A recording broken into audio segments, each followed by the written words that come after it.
Good morning बच्चों। मैं LN. विश्वे, आपका ग्रामर टीचर।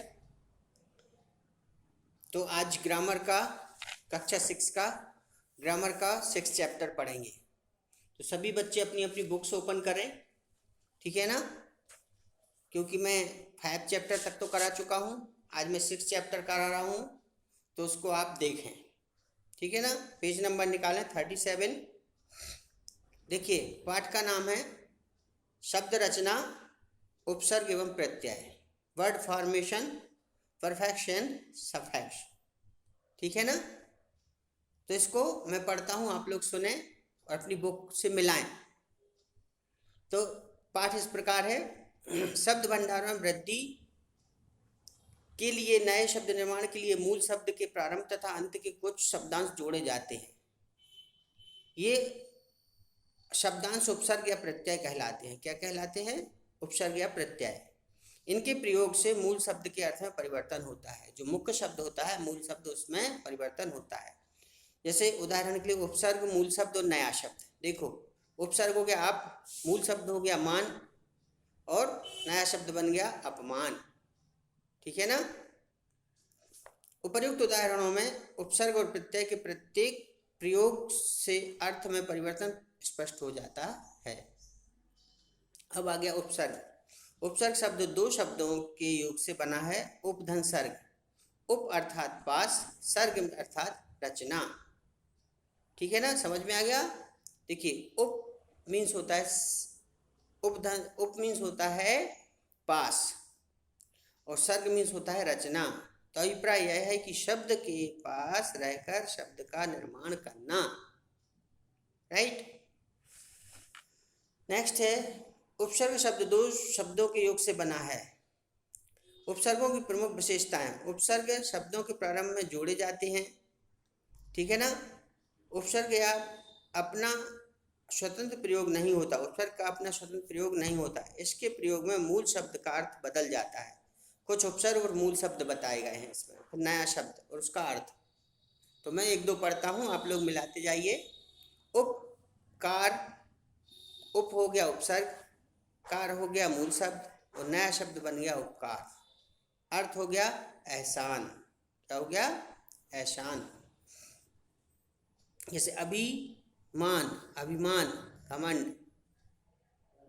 नेक्स्ट, उपर्युक्त उदाहरणों से स्पष्ट हो जाता है कि उपर्युक्त शब्द प्रारंभ से जुड़कर नवीनता लाते हैं। अतः कहा जा सकता है जो शब्दांश मूल शब्द के प्रारंभ से जुड़कर उसके अर्थ में नवीनता लाते हैं वे उपसर्ग कहलाते हैं। उपसर्ग के 4 भेद होते हैं। उपसर्गों का वर्गीकरण बताया गया यहाँ पे। आप देखिए, उपसर्ग है संस्कृत में उपसर्ग, हिंदी में उपसर्ग, उर्दू में उपसर्ग और संस्कृत के अव्यय। ये 4 उसका वर्गीकरण किया गया है उपसर्ग का। देखो, आ, बड़ा आ, अभी, अति उपसर्ग है ये हैं। अर्थ में देखो, आ में आ उपसर्ग है तो अर्थ है इसका नहीं, निषेध। शब्द रचना हो गया अनाथ, अधर्म, अचल और अकाल, ठीक है? तो हर शब्द, हर अक्षर के दिए हुए हैं यहाँ पे, तो आपको पढ़ना है। मैं तो कुछ कुछ पढ़ूंगा तो आपकी समझ में आएगा। देखिए, परि जैसे चारों ओर, परिणाम, परिवर्तन, परिक्रमा, परिपूर्ण, ठीक है ना? शब्द बन गए, इससे शब्द रचना हो गई। जैसे कु, कु मीन्स, अब देखो छोटी ऊ की मात्रा, जैसे बुरा, हीन, नीच, कुरूप, कुकर्म और कुचक्र, ये बन गया इससे, ठीक है? परा, परा से विपरीत, उल्टा और पीछे, ये बन गया। अब है हिंदी के उपसर्ग। तो ये संस्कृत के उपसर्ग थे जो मैंने अभी पढ़ाया आपको। अब ये हिंदी के उपसर्ग देखो। उपसर्ग अर्थ और शब्द रचना। आ, अभाव, निषेध, यानी अछूत, अमन, अचूक, अचेत, ठीक है ना? आ के दिए हैं, अद के दिए हैं, उ के दिए हैं, अन के दिए हैं, उनके दिए हैं, नी, भर, ती, वी, कु, शु, शाह, दू और चौ। चौ का है 4, चौराहा, चौमासा, चौपाल। अब उर्दू के कुछ उपसर्ग हैं। कम, थोड़ा, हीन। शब्द रचना हो गया कम उम्र, कमजोर, कम सन, कम समझ और कम अकल, कम खर्च, ठीक है? ना, नहीं, नादान, नासमझ, नालायक, नाबालिग, नाउम्मीद और नामुमकिन। ठीक है। बा के साथ हो गया, बा के साथ बाकायदा, आदाब और बाइज्जत। अब संस्कृत के अव्यय उपसर्ग की भांति प्रयोग होने वाले, देखो अव्यय उपसर्ग, अव्यय भी उपसर्ग कहलाते हैं।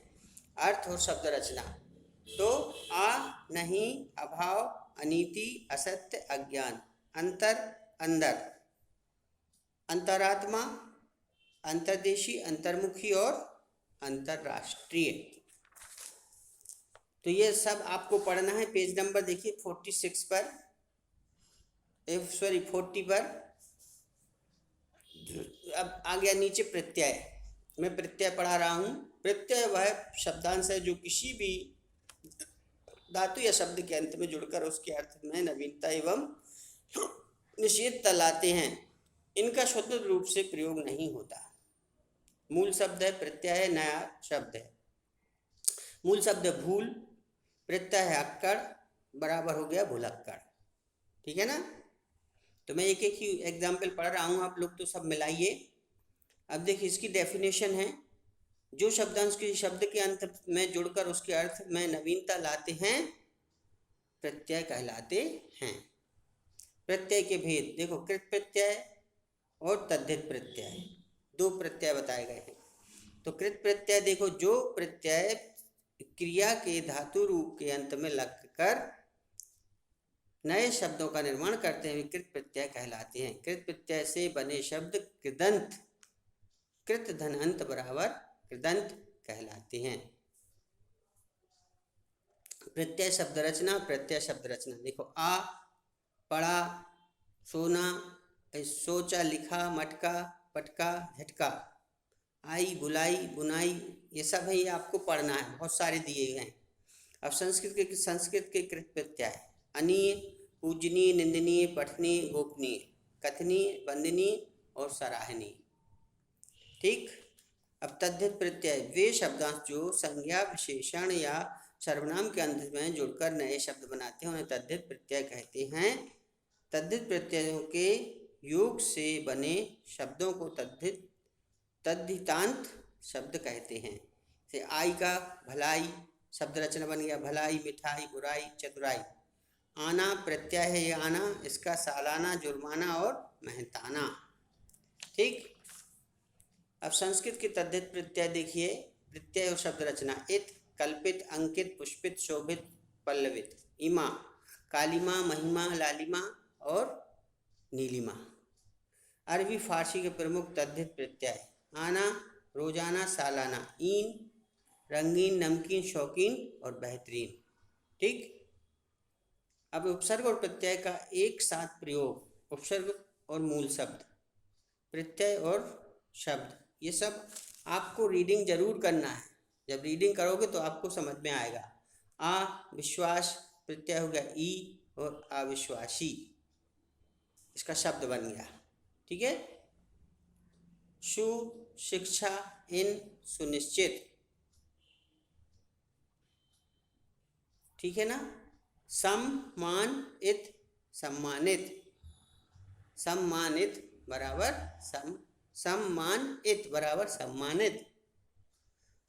अब दो प्रत्ययों का एक साथ प्रयोग देखो, भारतीयता बराबर भारतीयता, प्रांतीयता बराबर प्रांतीयता, वन आवट ई बराबर बनावटी, इतिहास एकता ऐतिहासिकता।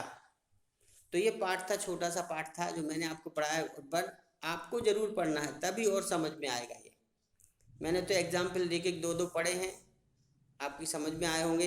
अब आप उसको रीडिंग करें, पढ़ें, समझ में आए ना, और लिखें। मैं कल इसके क्वेश्चन आंसर व्हाट्सएप करूँगा, और जो भी मटेरियल है बुक का काम है वो बुक में करना, और जो कॉपी का काम है वो कॉपी में करना। ठीक है।